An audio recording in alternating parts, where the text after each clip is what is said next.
Washington Joint Institute was created specifically to allow the resources that we need as specialty physicians. What we wanted to do is be able to concentrate not only for physicians and knowing that the resources are somewhat different on the physician side, but most importantly for the patients. And by creating the Washington Joint Institute, we've allowed those resources to essentially flourish, meaning patients have education prior to surgery, patients have follow-up after the surgery with very specific caregivers in the system. All of that can be managed through one particular source here. The majority of what we see are adults that have degenerative changes that have been going on for a while and that want to either treat it conservatively with medicines, therapy, assistive devices, and then, if all those fail, surgery.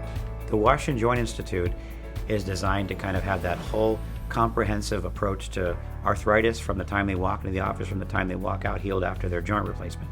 And to do that, you really do need an institute. You need a lot of different folks doing a lot of different things simultaneously, working together in order to have a successful outcome.